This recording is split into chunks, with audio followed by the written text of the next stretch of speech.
Hello, everybody. Man, 2019 is almost at an end, isn't it? Not only is the year coming to an end, but with that, the end of the 2010s is a decade as we know it. It's been a pretty turbulent time for a lot of people. A lot of things in the world have changed, and that includes all the stuff we've seen in video games over the last decade.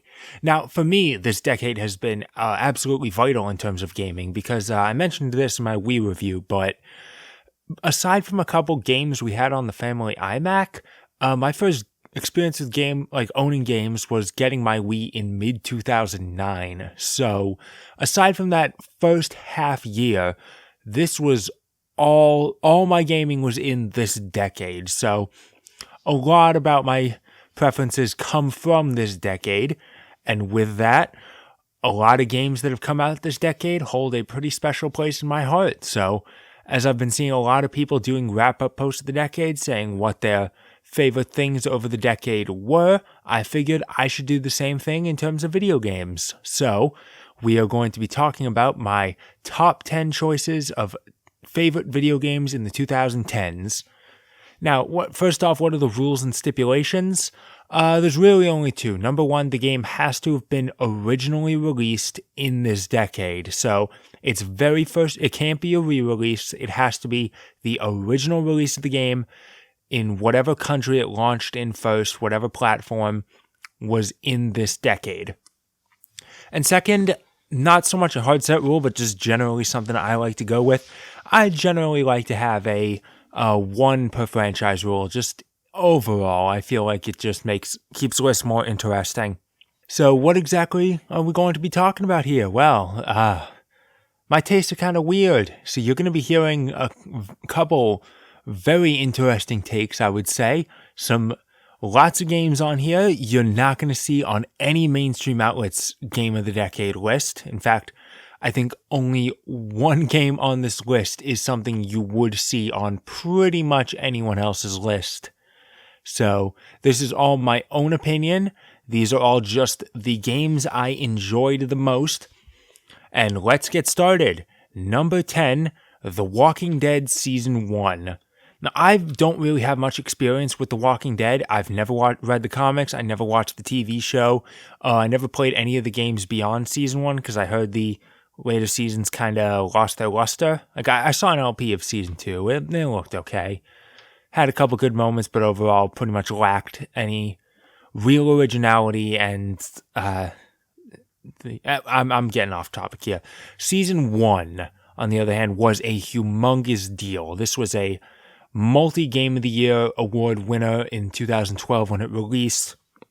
It was something a lot of people talked about. It still shows up on a lot of top 10 saddest gaming moments. So it's a list because, yes, the ending of this game is very heart-wrenching, and I cried. I fully admit that.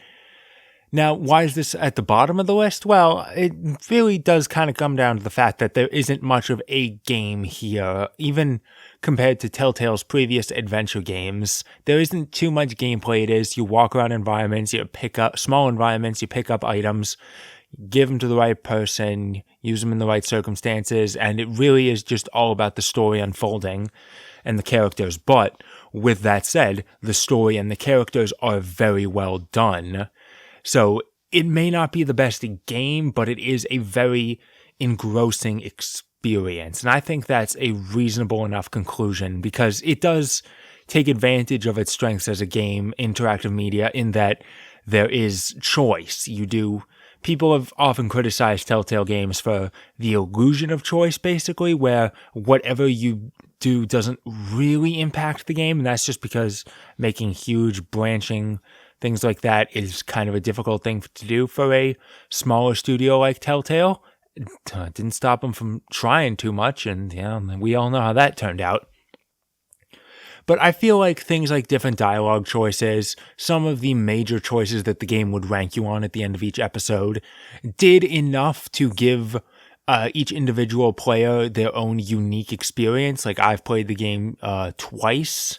Get into that in a second. I've seen my sister play through the first 2 episodes, and there is it does at least feel like you're making an impact.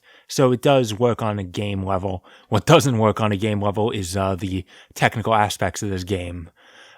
Oh, is it glitchy? Like, if every single version of this game has a different game-breaking bug. And for me, playing it on the PC, my problem was the fact that save data tends to get corrupted towards the end of the game for whatever weird fucking reason. I have no idea, but it happened on both my playthroughs. First time was when I started episode 5, and like my save file was completely messed up. I could still technically play it, but I didn't remember my choices. So I felt really disheartened and I didn't feel like playing the rest of it. Finally went back years later and went through it. This time the save data only got corrupted after I finished episode 5, which is fine because I didn't really need my choices to carry over to the 400 Days DLC.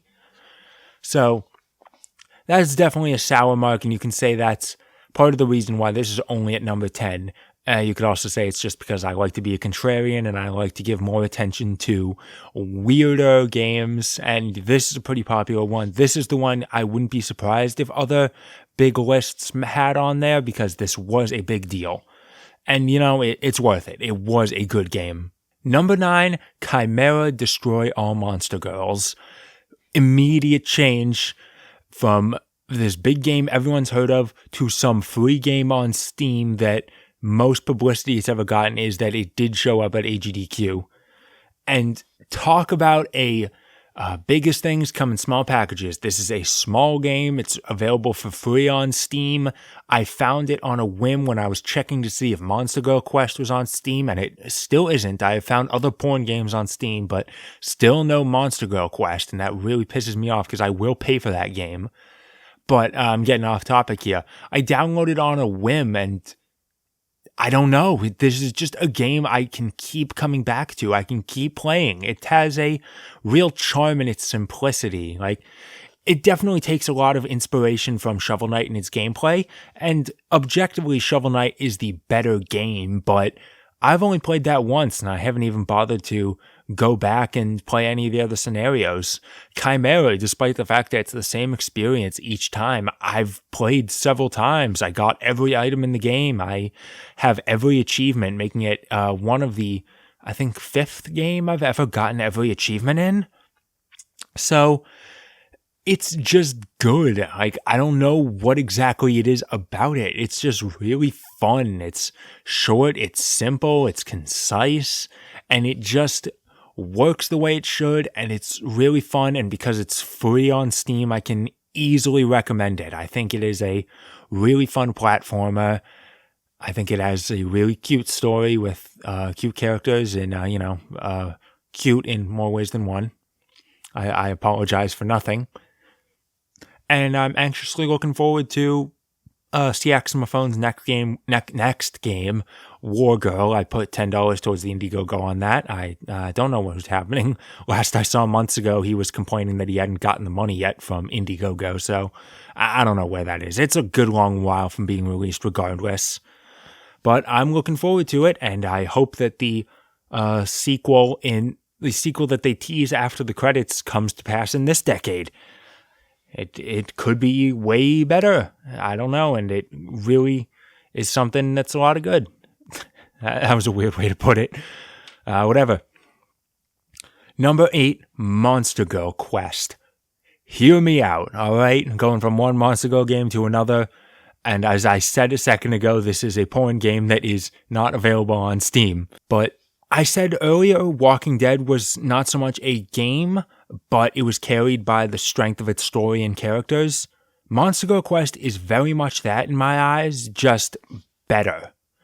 The gameplay, it's a visual novel, so the gameplay is already pretty limited. It has RPG battles that really do not light the world on fire and kind of cheap and blindsiding in a lot of instances. It's not hard to beat, but you really do have to know exactly what you're doing. Regardless, it's the sex scenes that are supposed to be the main draw are really just not my style, so I really paid them no mind. If I lost a fight, instead of sitting through the long losing scene afterwards, I would just immediately reload my save and get back to the action. So you can argue that, yeah, the gameplay of this is not anything super special, but god damn, that story. And I'm not alone on this. Like, any Monster Girl Quest fan will tell you, like, yeah, I just got this for porn, whatever. But I really became enriched with the story and enamored with the characters. And I agree. I've heard a lot of other people say this, and I agree with it. If they took this game and took out the porn aspects of it, like, it would still have to be kind of sexy. You know, it is Monster Girls, and that is kind of a big thing of their existence, their point. But if you took out all of the gratuitous sex and just kept the story as it was, it would still be incredibly compelling. In fact, it might be slightly better because you could easily recommend it to more people without looking like a real weird pervert. I wish I remembered who recommended the game to me. It was some guy online. But the story deals with, it's not just, you know, a flimsy excuse to have sex with a bunch of monster girls. It deals with pretty heavy themes like racism, the expectations of your parents being sent over to you, religion and faith. And it does it really well. Like, the characters, the important ones, have a lot of time to be fleshed out. I think Luca is a very good protagonist that has a lot of human faults and a lot of understandable insecurities that make him endearing. Alice with him starts off as sort of like your typical tsundere, I suppose, not quite as violent, but just generally rude. But she turns out to have a really intricate backstory all her own that makes her a great pair with Luca, that both of them are really similar but different in foils. And the more major side characters, I spent an entire video talking about why I love Granberria so much, but I think she really is a good character on her own right. I think the main villain, after the fight, a lot of people complain about this sort of thing, but the final boss, I won't spoil it, has a moment where they, after the fight, explain their motivation, and that's kind of thing a lot of people don't like, but even rewatching it and understanding that that is a trope and a cliche, I still get teared up watching it, because it is, maybe I'm just really easy to be emotionally manipulated, but it works on me, and it really is a lot more than you would expect. And I think that is part of the reason why it ranks on a list like this, because I wasn't expecting much. And in fact, I went through about half of part 1 and wasn't particularly impressed. I put it down for like 2.5 years, but I came back to it and I was just hooked. This is a long game if you have all 3 parts, and I just played through most of it in the span of a couple weeks because I just could not stop. And I wish it was easier to get a hold of, because the only legal way to get it is to buy each part on DL's site and then download the English patches for each part. And that's kind of difficult to do. And also it's really expensive, and I'm kind of ashamed to admit it, but for such a proponent of making sure you do all things, whether it's like buying games or watching anime, like doing it all legally, I have not paid for this game. I currently have the remastered version, which kind of toes the line on where it falls in terms of legality, because it's kind of transformative, but I won't get into that here. And I feel like at some point I should at least like buy part 1 just to give the guys some money and show my support without going crazy and buying all of it. And I wanted to see, Paradox is still going on. I played a little bit of that. It didn't particularly impress me. I think having more gameplay kind of makes it worse, because the gameplay still isn't super good, but now I have to deal with it more. But either way, this game actually did almost win a Game of the Year award. I believe it was Kotaku. They had a user vote. I don't know if they still do it, but at least in the year 2013, they had a user vote of have people nominate various games. They had to write up a little essay, I guess, on why they think the game should get a Game of the Year award, and then other people would vote for it. Someone nominated Monster Girl Quest Part 3 for an award. They had a pretty good essay to go with it, and it's pretty clear that it was meant to be like a joke, like kind of a 4chan prank sort of thing, but it almost won, like by 50 votes. It lost. It got second place, and it lost by 50 votes or something to The Last of Us. And, you know, I'm not saying it was the best game of 2013. It wasn't. There is 2 other 2013 games higher up on this list. But I liked it more than The Last of Us. So if that counts for something, then go right ahead. And God damn it, you maybe don't let people see it, but please download this game and give it a shot. It really is amazing just how much it works and how good it is. I wish I could talk about it more on the channel, but even with my channel now being officially marked not safe for kids, I don't think I can get away with a lot of this stuff. So sorry about that. Number 7, The Legend of Zelda Skyward Sword. All right, here's my first contentious entry. You know, there were some weird choices below this, but, you know, it's my own opinion, and I hope people would respect that and say, like, yeah, all right, well, he liked these games. That's his own decision. Skyward Sword is a difficult one because even to this day, 8 years later, it is still a very divisive game within the Zelda fandom. There's a lot of people like me that do really consider it to be a great Zelda game, and then there's a lot of people that say it is a heinous mess upon the Zelda series, and I don't understand that. I really liked it. I understand, like, if you could say, like, all right, well, your first playthrough, yeah, sure, I was new to Zelda at the time. This was a big game. It was my first Zelda game that I was playing on day one. I didn't have too much experience with the series at the time. I understand if you could say that, yeah, okay, you were blinded by love playing this game within the first days of its release. Maybe you didn't just completely understand the flaws.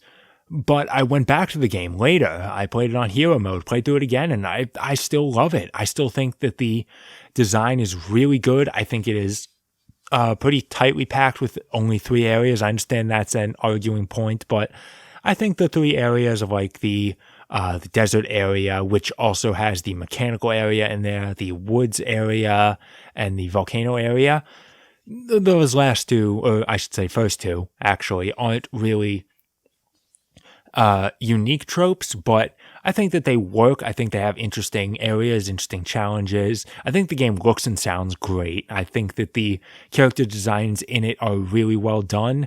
I think the characters themselves are pretty damn well done. I still prefer Toon Link as a example of Link as a character, but Skyward Sword Link is right up there. I think, in spite of not saying anything, I think he has a lot of character in it, and some of that comes down to the dialogue choices you get, but it works. It really does. Zelda, I love this game's interpretation of Zelda.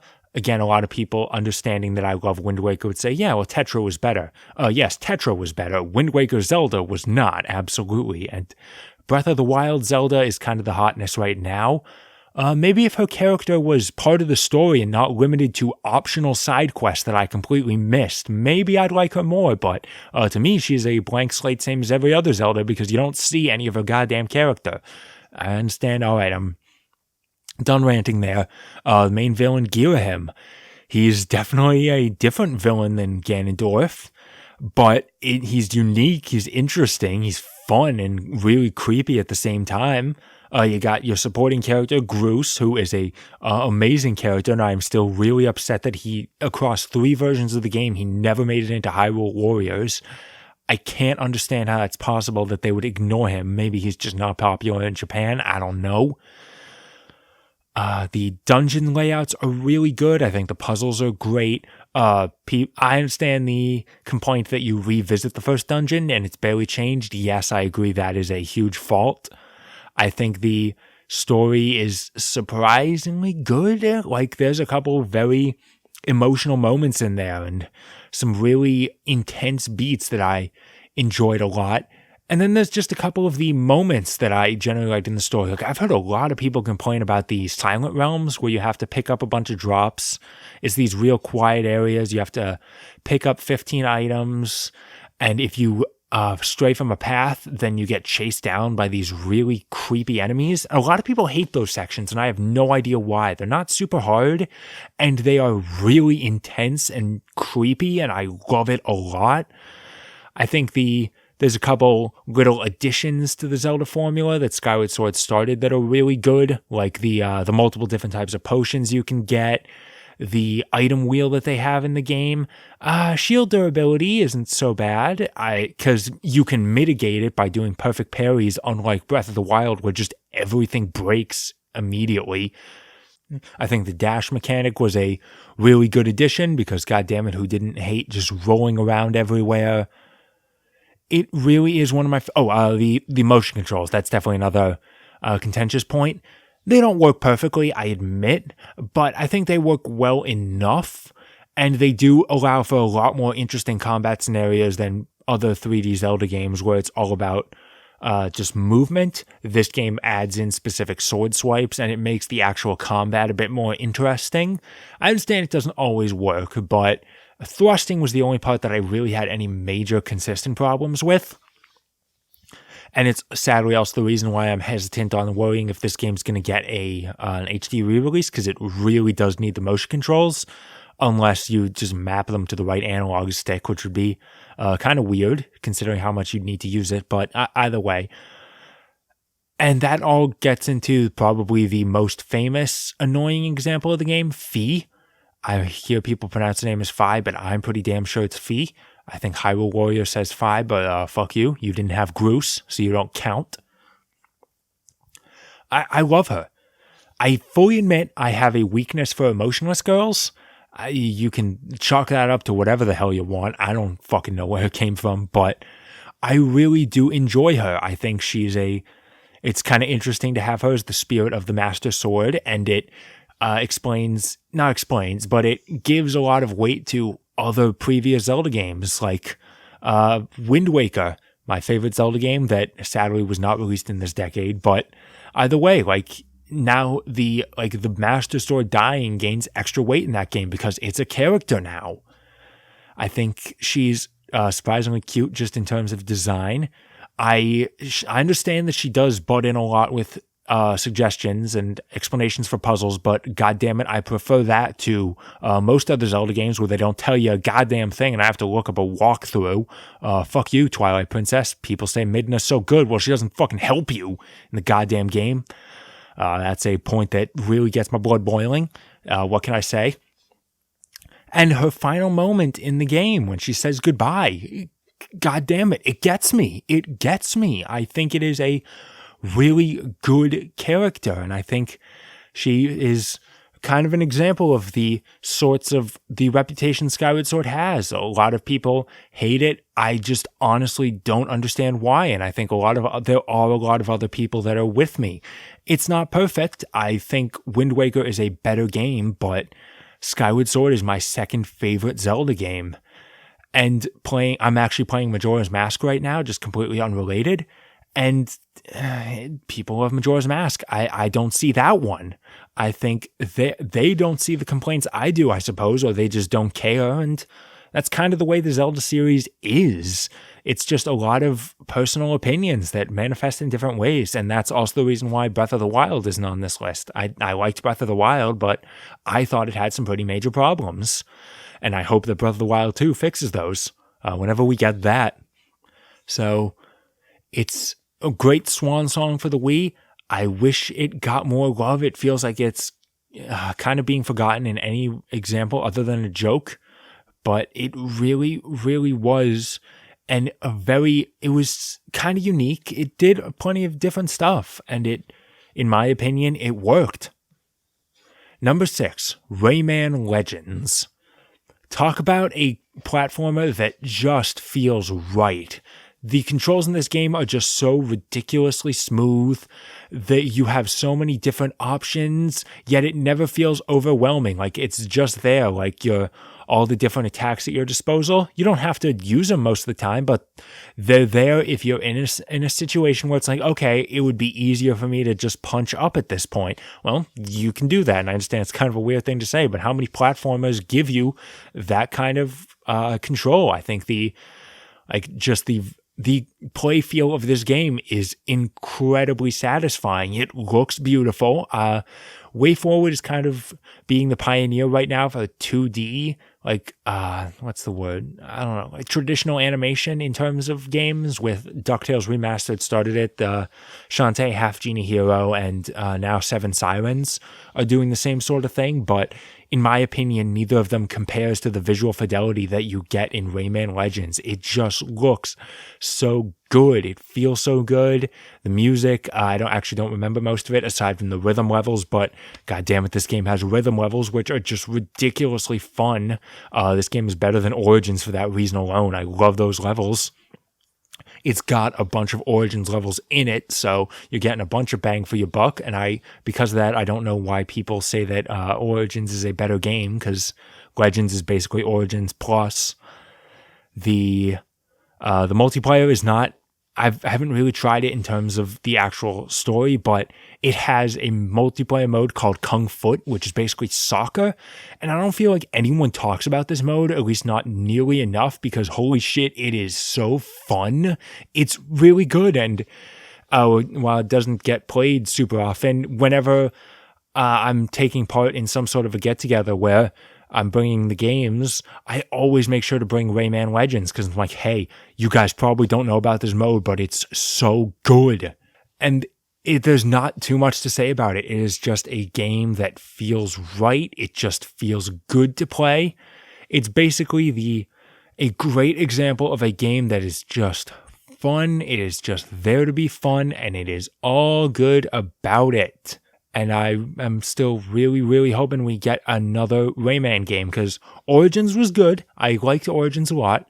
Legends, I think, was even better, and it is just so good. If they could just improve on Legends and make one more game, they could have basically a perfect platformer on their hands. And unfortunately, Michel Ancel is pretty damn busy with Beyond Good and Evil 2, which I don't give a shit about in the slightest, because I did not care for the first game. I never played it, but what I've seen of it doesn't look very interesting. I just want another Rayman game. What can I say? These games are great, and we haven't heard anything from him since Legends came out. Plus the whole Wii U exclusivity thing kind of messed things up. Legends has gotten ported a lot, though. I hear the Switch version kind of has some weird technical faults, which you wouldn't expect because the Wii U version runs perfectly. But it's got some weird faults, but at the same time, it has a better Kung Foot mode, so go crazy with it. If you somehow have not played this game yet, get on it. If you love platformers, it's just so good. Number 5, Sonic Colors. Sonic has had a rough transition since transitioning into the third dimension. Oh man, I love Sonic, I really do. But yeah, man, so many of his 3D games have some real major faults of them. Colors, on the other hand, that is just a great game. The levels are all colorful and interesting to look at. They're all fun to play. The music is, it would almost be my favorite Sonic soundtrack if Black Knight wasn't just perfect in the musical sense. Sadly, did not come out this decade, just barely precedes it. A lot of people would complain that Colors focuses a lot on 2D, and I'll agree with that. I wish it did have more 3D. And the fact that Colors tends to be slower than, say, Generations, which is also true. But I always kind of prefer Sonic to be a little bit slower than what a lot of people would expect. In terms of the Genesis trilogy, 2 I feel is the fastest. 3 is also pretty fast. 1 is notably slower. 1's my favorite of the Genesis games. And again, Colors versus Generations. Colors versus Generations. It's a close one, I admit. Generations is my second favorite Sonic game. It is really, really good, but I think it is a bit on the faster side, it is definitely on the faster side. It also has more 3D, so it does have those benefits, but it's not exactly to my taste. Plus, the whole reusing of previous level designs instead of coming up with new ones, and having to do the side missions to progress with the story, and Generations version of Planet Wisp being terrible, puts it below Colors. Also, the final boss not being that good puts it below Colors. I think Colors' originality shines through.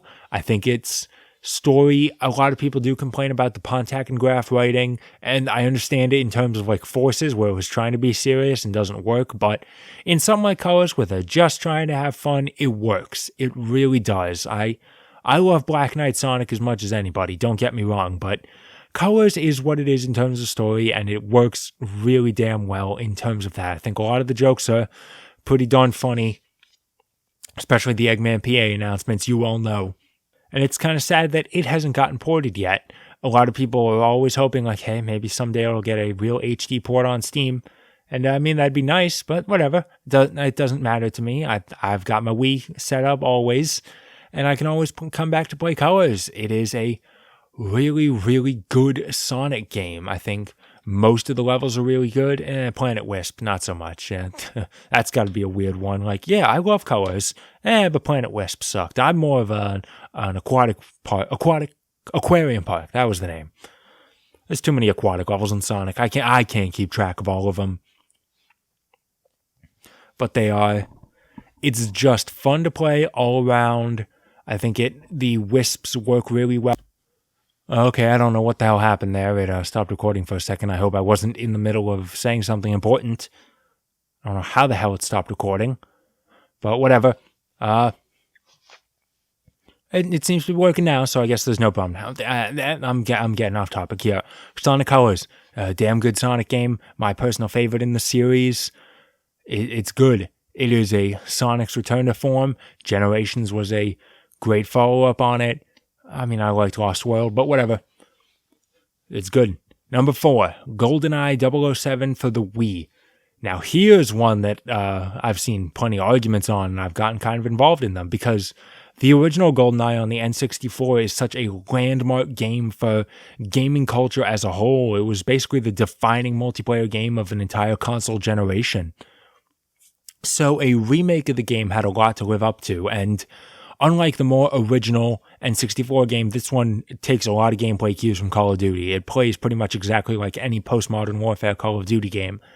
So a lot of people would decry it for that, because it kind of came out at the height of a lot of Call of Duty hatred, of it being, same game every year, whatever, all that stuff. But aside from the fact that I like Call of Duty games in on basic level, because they're good, they work. That's why GoldenEye adopted so many of those styles.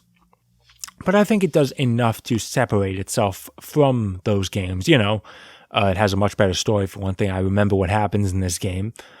The extra objectives if you're playing on higher difficulties. There's stealth involved, which, I mean, it's basic, but it works fun. It works fun. Is that the second time I've said that in this thing? Whatever. It's just a really fun FPS. It's on the Wii, so it has a benefit for that, because FPSs on the Wii are just the perfect controls for those games. And holy shit, the multiplayer. The original GoldenEye was such an important multiplayer game, and the Wii version was exactly that for my friends and I. It came out when my friends would come over to my house every Friday night, or I'd go over to their house. One or two, either way. And when I first got my Wii, we were mostly playing Guitar Hero early on. Got replaced with Smash Brothers Brawl later. So we were playing Smash Brothers at the time. Once GoldenEye came out, Smash Brothers was dropped. It was GoldenEye every week. Because while I admit the multiplayer doesn't have too many options, it's just fun. We somehow managed to keep playing it every single week, just the three of us, and it never got tiring for us. In fact, it was so good that even when they weren't around, I was playing the online multiplayer all the time. A Wii game with super good online multiplayer, but it was there. I kept playing it. And years ago when I was doing my Wii video, I went onto the online mode, and I had to go to the more basic modes, but I found a game. Even after the Nintendo Wi-Fi connection was shut off, there were still people playing GoldenEye, because it's good. The same way that the original GoldenEye was an important game for a lot of people because they played it a lot, they had a lot of fond memories with it, and they look back on it and think of all those good times. The Wii version is exactly that for me. And I mean, it's just a good FPS. The original game, I feel like, doesn't hold up in a modern lens, but this one is just fun. I say that a lot, but, video games are meant to be fun. So the ones that hold out, the ones that rank the highest in my mind are the ones I had the most fun playing. And it makes me really sad that the game's sequel, 007 Legends, really sucked. It was not a good game, and it was lambasted as such. And sadly, it means that much like the original GoldenEye, this one's never going to get re-released again, aside from that 360 PS3 port. But it's just a good FPS. I'm not the biggest FPS fan, but it is just a good example of the genre. And it's hard to say. It's just a game that I have a lot of good memories with. The story mode's pretty good. Like, compared to a lot of other Call of Duty games where the multiplayer completely overshadows the single player, the story mode is a good interpretation of the movie. It does make its changes, but it works. And it feels good. The fact that they have, Daniel Craig in there and Judi Dench does help with that. It makes it feel more like a proper James Bond film. This is definitely one of the more contentious entries on my list, because this is a game that a lot of people really do decry. The more hardcore fans of the original say that this is just a shameless cash grab.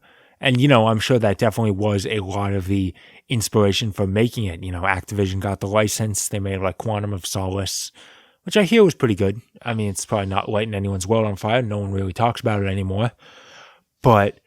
And I'm sure they were like, hey, people like Goldeneye, we should make another Goldeneye. But, they did it well, and that's the point. It is much like the original game was a defining game of its generation.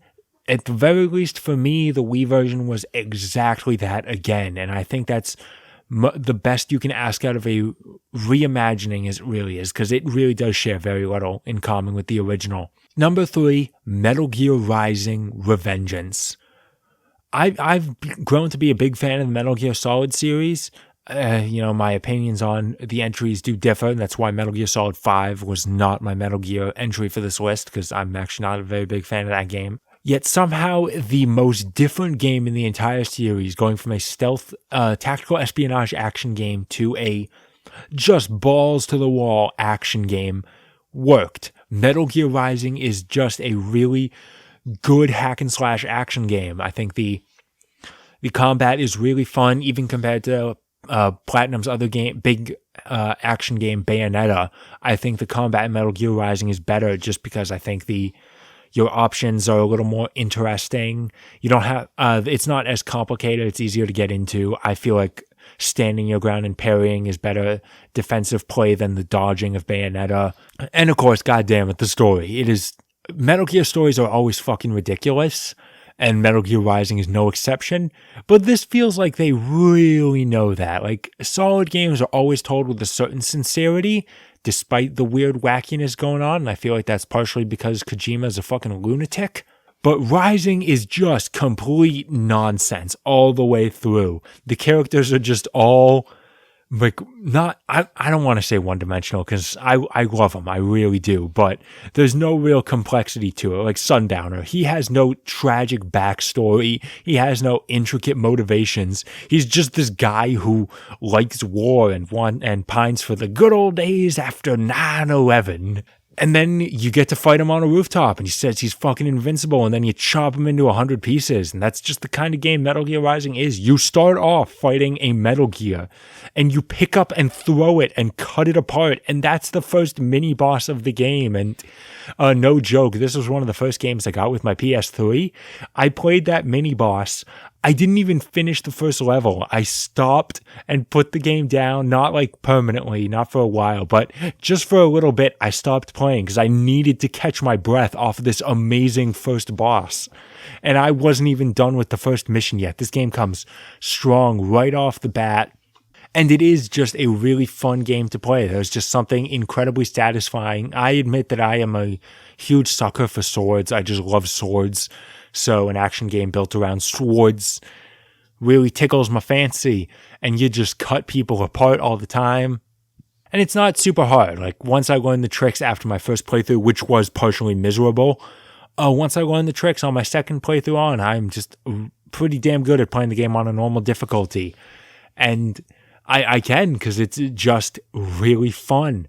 I don't get tired of it. I think it is, once again, just a great example of a game that is just trying to be fun and succeeds at it with flying colors. Number 2, Ghost Trick Phantom Detective. Now, this is much less of a fun example, going back to some of my earlier entries. This is definitely much more of a story game. I mean, it's from the same creator as Ace Attorney, Shu Takumi. It possibly shares the same universe. I wish we could get some real, in-game official confirmation of that, but whatever. And I love the Ace Attorney games, I really do. I actually just finished replaying the Investigations games. But Ghost Trick stands far above any of the Ace Attorney series. And that's for a couple reasons. First off, it's more of a game. Ace Attorney is a visual novel with occasional gameplay elements, much like Monster Girl Quest, but not quite as sexy. But Ghost Trick actually does have real puzzle gameplay. You really do have to think, you gotta try, but it's not too punishing because you can keep resetting all the time. Much like Ace Attorney, the story and characters are just so endearing. The humor is on point. The story does also have that very heartfelt, emotional core to it. The mystery is top notch. I much prefer to Ace Attorney games that have like several smaller mysteries, even the ones with more interconnected cases like the Investigations games. This one is just all about solving one big mystery, and I think it's a lot more compelling. I think the twists are shocking and swerving, and they really just get your eyes wide, and you're like, holy shit, I can't believe that happened. What's going to happen next? I need to know. And the gameplay itself is really good. I think it is an interesting usage of puzzle gameplay in that it's, it really does have a good progression. It starts off with very simple mechanics and you stick with those mechanics, but the complexity of the puzzles built around them keep growing and growing. And you really do feel like you're getting a hang of these ghost tricks. And Capcom seems to have a specific love for it too. It doesn't get re-released anywhere near as often as it should, unlike the Ace Attorney trilogy, which is available on fucking anything. Ghost Trick was originally released on the DS. It has an iOS port, not Android, and that's it. But Capcom at the very least seems to care about that iOS port, because unlike Monster Hunter, the game that more people love, but clearly is not as good as Ghost Trick, because the iOS Monster Hunter game, at some point a compatibility update broke it and Capcom was like, we're not going to bother fixing it. We're just going to delist it. Ghost Trick, even if it took them a while, they'd fix it. They would get it back on that store and they are still supporting it. And I appreciate that a lot, because it is a game that sadly is forgotten despite the general popularity of the Ace Attorney series. Ghost Trick is sadly overlooked, and it shouldn't be. It is an amazing, amazing game, and I wish it would get a sequel already. I understand the story doesn't leave much room for a sequel, but you can absolutely do more within this world, even if it's not with the same characters, and that's fine. I think having a different sequel with different powers, different characters, a different mystery would have a uniqueness to it that the Ace Attorney sequels kind of lack. And if anything, just port the game more. And sadly, that's kind of difficult to do because it really does need a touchscreen, which is why I think the mobile version is so good. And I'm sorry I can't talk more about the story, but that's part of it. The story in this game is so good that I refuse to spoil it. Like, if you have not played, I don't talk about Ghost Trick very often in a lot of videos because I understand, since a lot of people haven't played it, a lot of my fans probably haven't, and I don't want to spoil it to them. I am just telling you, it is a fantastic game. Get a hold of it however you can, and just play it blind. It is an unforgettable experience.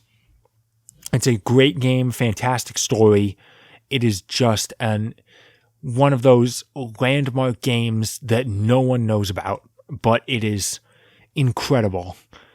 And it's still only number 2, because number 1 is not as good of a game, but a game that has a lot of meaning to me and is just a game very near and dear to my heart. The number 1 favorite game of the decade is No More Heroes 2: Desperate Struggle.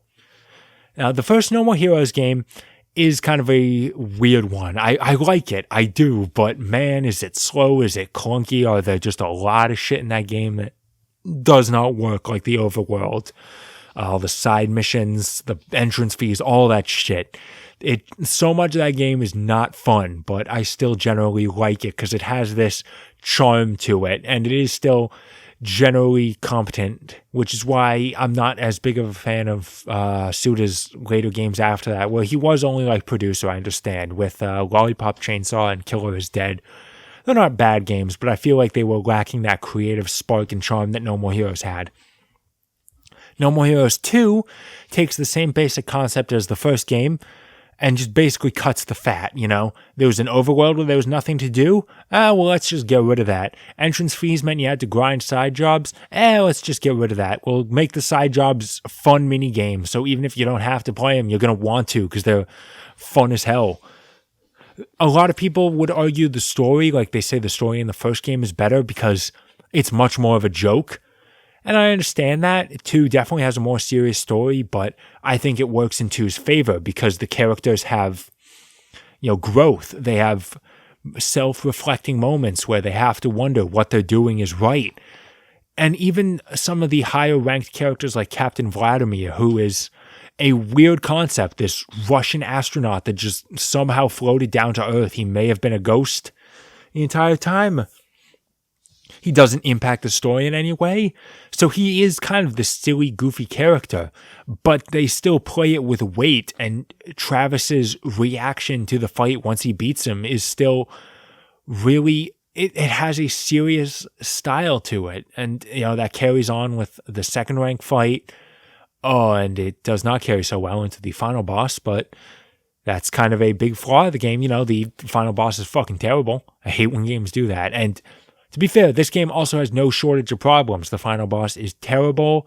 It does kind of blue ball you with you start at rank 51, but it doesn't have that many more fights than the original game does. Shinobu is not that fun to play, and her potential is wasted. I don't know why my recording keeps cutting off. Henry's potential is even more wasted in that you play as him for one boss fight that has literally no impact on the story. So it has its faults. I understand that, but it's just the gameplay is not deep or intricate, but it's fun. It feels smooth and it connects really well. The first game was really clunky. This one just feels a lot better. It gives you more combat options. The bosses, I think, are much better designed, and they're not damage sponges like a lot of the fights in the first game were. It's one of those examples where there are a lot of contentious issues. Most people do agree that the gameplay in the No More Heroes series is not the best in the world, so it comes down to the strength of its story and characters, and that's why they would say the first game was better. But I really connected with what was happening in the second game. I think that it really did work. And that's definitely not a super popular opinion, but I think it really did work. It endeared me to the character of Travis more, made him more than just the loser that he was in the first game. In this game, he actually does have a character arc. He actually does grow as a person by the end of it. And that's one of the reasons that I was really upset with the path that Travis Strikes Again took when details on that started getting revealed.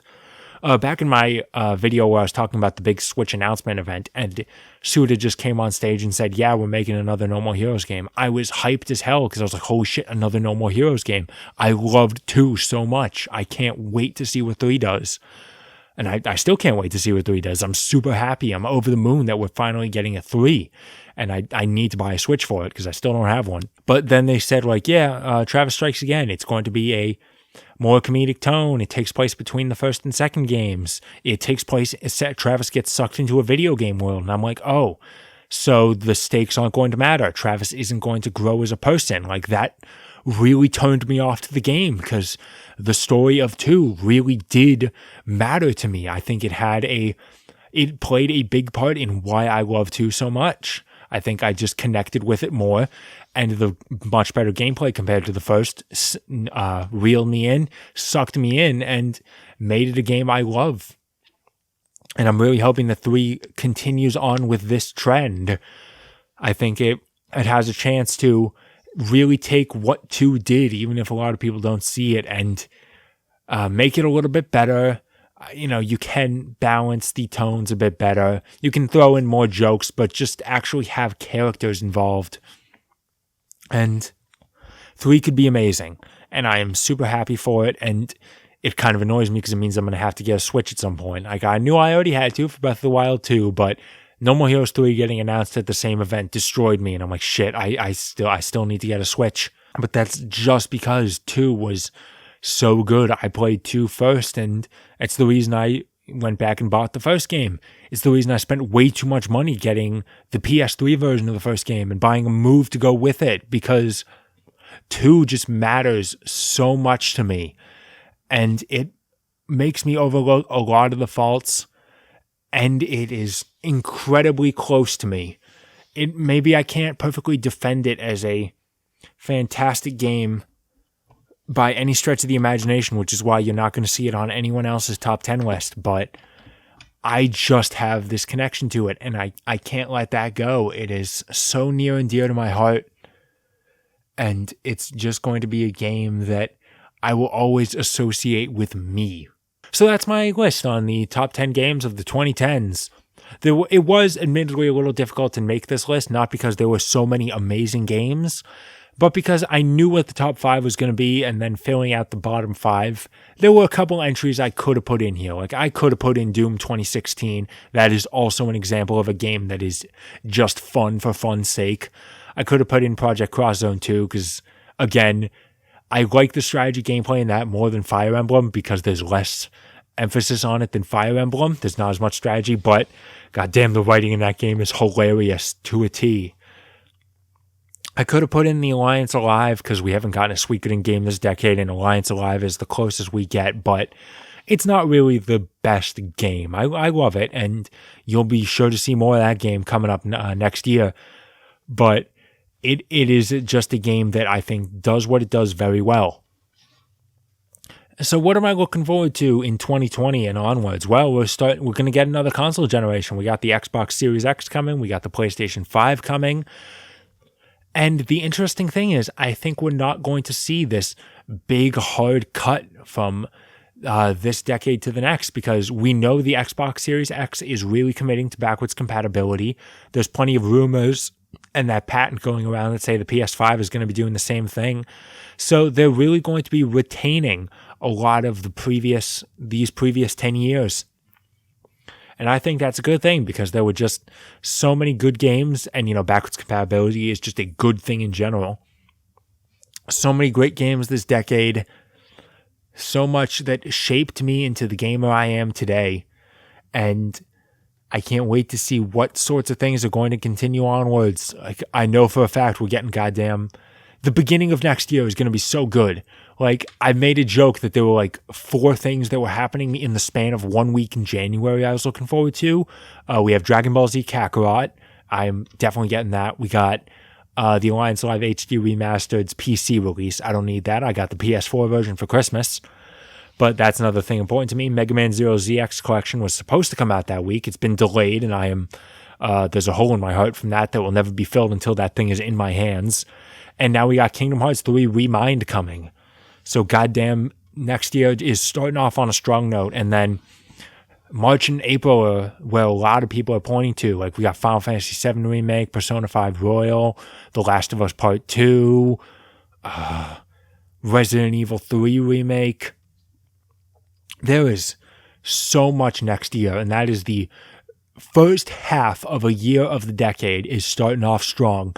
And if that's not a good indication of what we have coming, then I don't know what is. I hope it's not a fluke. I hope there's going to be so much more coming. I can't wait to see it, and I will see you all in 2020. Take care.